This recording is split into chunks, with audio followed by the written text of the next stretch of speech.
Those brakes definitely works.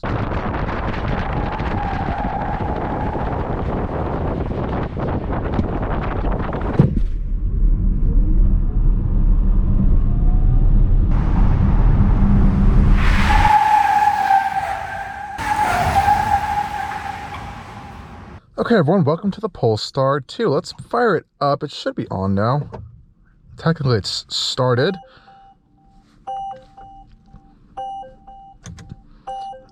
And I wish it wasn't raining, but it's been raining for this entire time I've had the vehicle, so we're going to do the POV drive anyways. I'm going to take you guys on a quick tour of the exterior if you haven't seen my full tour and review video.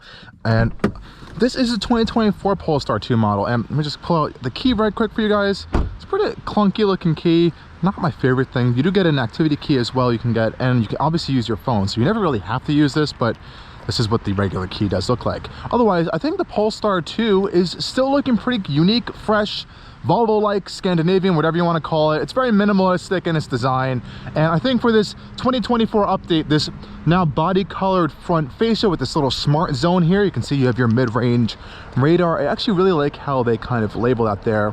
And this one is the performance model, the Performance Pack Plus. We have the Polestar Engineered badge, which gains us that little thing right there with this package. And I think it looks pretty cool, especially in this darker blue color. Reminds me of Volvo's denim blue. We have these upgraded forged wheels here. Now we are running a little bit of an aggressive tire here as it is the winter. They have huge Brembo front brakes, and this package actually gives us these gold colored calipers as well as the gold colored valve cover stems. This little cover here comes with the wheels, obviously, to kind of improve a little bit of some aerodynamics. I love this little sticker on the side for your battery pack size. Really cool. And it's really a weird, unique styling of the Polestar 2. Is it kind of a hatchback, crossover, sedan, SUV thing? It rides a little high. It's very funky. This one also gets the Ohlins suspension dampers, which actually have to be like, you have to remove the whole like reel and everything to adjust them. So the dealer apparently can do that for free up to once a year if you don't want to do it yourself. I love this rear light bar back here. It always looks really cool, especially when you power on and off. Check out the animation it does. Oh, I have the lights on right now for you guys, but otherwise it does do a pretty cool animation. All these really unique kind of frameless side mirrors right there, those are interesting, and I haven't been the biggest fan of them. They've gotten weirdly dirty for some reason. I think it's just because of the rain this week, and they've kind of been weirdly hard to clean. Here is this animation for you guys. Check that out. Turning on the vehicle. There's a little animation to light up as well. Out back here, we do have a huge lift gate as well. That should open if I hold this down. So you have a pretty decent amount of storage back here. There's a cargo cover, and you can open up the floor to get even more storage, which is really nice. And a cargo divider in here. Lots of storage solutions. Let's close up this right there. So that's a quick tour of the Polestar 2 on the exterior, but we have to go take this thing for a drive now, because that is what this thing is all about. Keyless access, of course. Let's hop inside. Okay guys, and off we go in the Polestar 2 Performance. Now we just came off a fast charging session. It took about 30 minutes, and we got a decent amount of percentage in the battery. Not the best range number that I'd like to see. We went from around 25% to 70% state of charge, and still only 160 miles of range. At around 90-ish%, you'll get around like 230 miles of range, which is good. In real world estimates, you'll most likely be seeing around 200 miles of range, 220. Town day-to-day driving, maybe a little bit less sometimes, depending how you are driving it.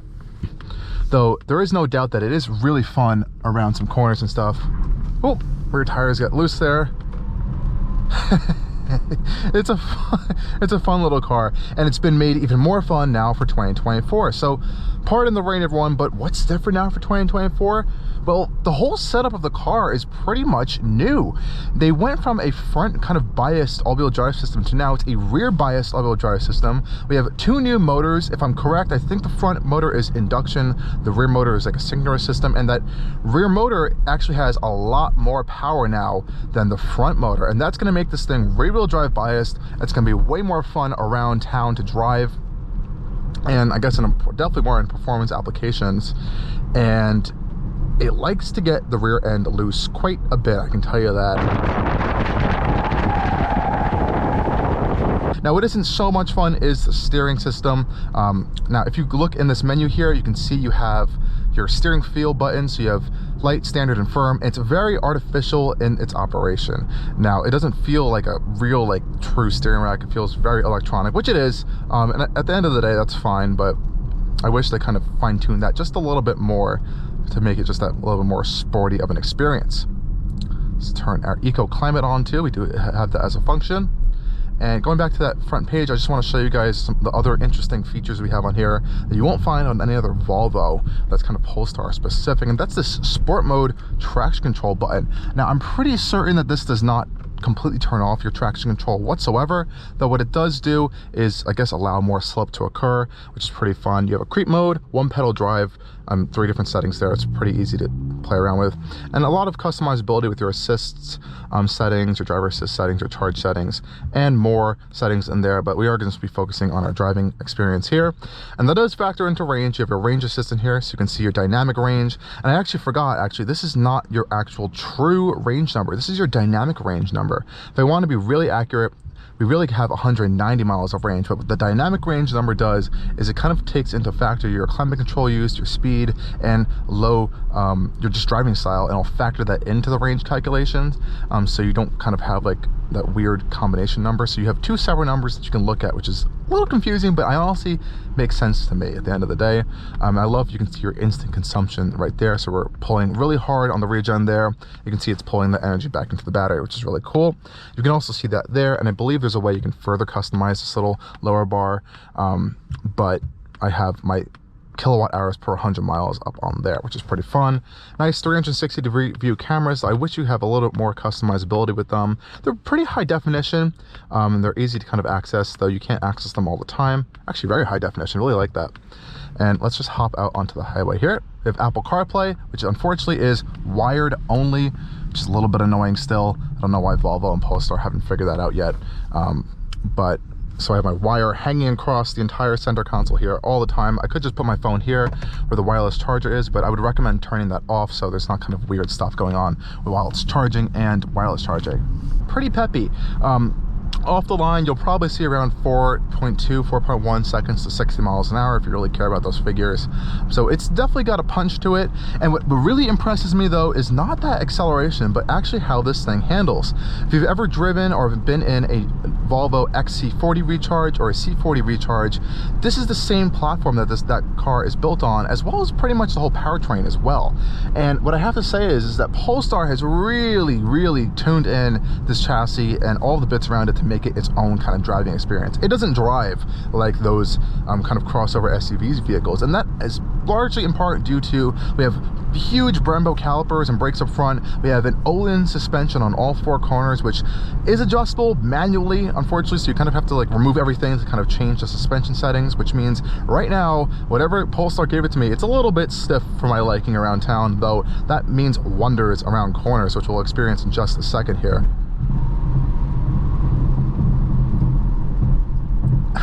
Looks like I got a little squirrely too. But around corners, you definitely feel more planted than in those Volvo competitors. Going around corners in those, the rear end kind of hops a little bit, which I really don't like.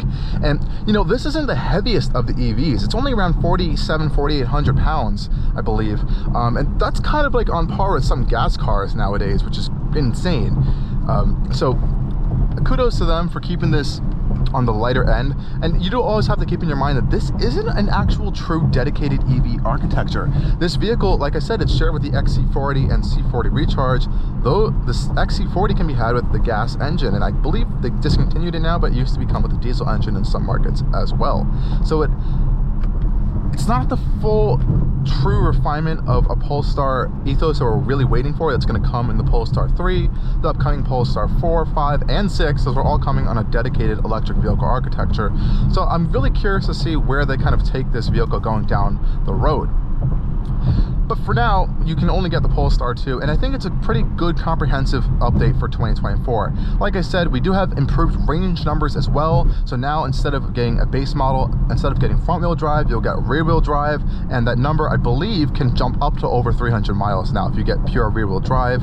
These dual motor variants are going to get less range, and I believe they have a different battery pack chemistry than the single motor variants. I could be wrong on that one, so if you can correct me down in the comment sections for that. So range has been improved, kind of general performance, and the motors are new. So they've been making good amount of updates with this facelift, though I am curious to see what these more dedicated platforms are going to be capable of doing. While we're on the highway here, just merge over, you can see we have these large frameless side mirrors as well, really interesting in the design. And this does come with the fantastic Polestar Pilot Assist. I'm going to call it Volvo Pilot Assist because it's the same thing, and it's so easy to use. I loved it in my Volvo S90 that I used to have, and you just access it here. You can turn on cruise control or the Pilot Assist now. It's more of a recent update, and it just works so seamlessly and well. It's confident, safe, very inspiring to use, so I don't really have any complaints with it here. You do always have to have your hands on the wheel. It's not a hands-off style system like a Blue Cruise or a Super Cruise, but it's so good. If you are in an event where there's an emergency, you have to grab something quick, you can confidently take your hands off the wheel for that split second before it starts beeping at you 1,000 times. You can quickly adjust your speed right here, as well as your distance right here. I wish there was a larger display to kind of display what's happening with the system. It's really in this tiny little box down here, because even if I take off the map, for example, it just shows up this nice display here, which is still pretty nice, but I just kind of want to have like a dedicated Pilot Assist screen sometimes. Some other vehicles do offer that, or I guess the driver assist screen. And this center screen here has honestly been pretty good. I haven't really experienced any bugs. It's sometimes complicated to use, though you kind of get used to it over time. Like your vehicle controls are up here, you have your main menu here to kind of access things, you have a home button as well for this larger tile screen. That's pretty much all you really need while you're driving. Apple CarPlay, like I said, it's wired, but it does work pretty well, and I think because it is wired, it's pretty much flawless. I haven't had any issues with Apple CarPlay whatsoever. Apple Maps works really nice as well, and it will display up here if I put in a destination, for example. When I put in Apple Maps, it shows up Apple Maps in my gauge cluster up here, which I absolutely love.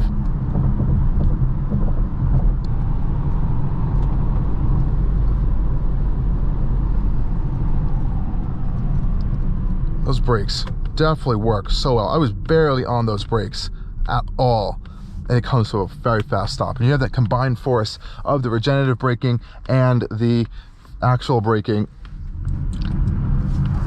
Oh, jeez. This thing is a little bit too much fun sometimes. These winter tires with this slippy environment out here make this tail like to step out sometimes. And I have to say that sport mode traction control really will allow a lot of slip. I can't even imagine how this thing feels with regular, just kind of more performance-y tires, summer tires on it. I really love to drive this thing once the weather gets hot out. I'm sure it's going to be a blast, especially once I have time to go up into some nicer roads, not around town, that are not covered in mud and rain and gross leaves and stuff, because that's what our situation is now. So I've been having a blast with this Polestar 2 for the past week.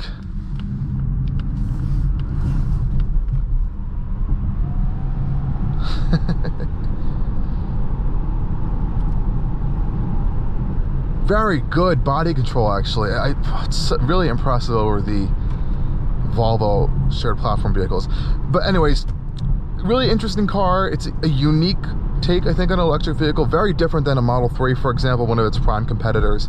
But it's still, I don't know if it just fully encapsulates everything that you want in an EV. The range still could be a little bit better in that particular area.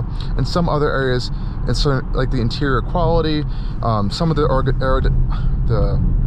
ergonomics and stuff could be improved. And at the end of the day, it's not a dedicated EV architecture, and they're going to have some losses in areas there. So excited for the Polestar brand and what they have to come in the future. But I would definitely go check out a Polestar 2. And one other big thing that I have an issue with is the dealer network. There really aren't any Polestar dealers, and if you need to service them, I believe, I'm not 100% certain on this, if you can take them to a Volvo dealer. I think you still have to take them to a Polestar dealer, and there aren't many. You may have to ship it out to have something fixed if you do need that. So that's something to keep in mind as of right now, though that will definitely change in the future. At the end of the day, it's a pretty cool vehicle. It's a unique vehicle, and I see a lot of them on the roads, which makes me excited. I've seen so many other fellow Polestar 2s that I've been staring at this one, which is really cool to see. Nonetheless, guys, thank you for joining me on yet another video over at Allcarnews, and as always, stay tuned for more coming soon. Cheers.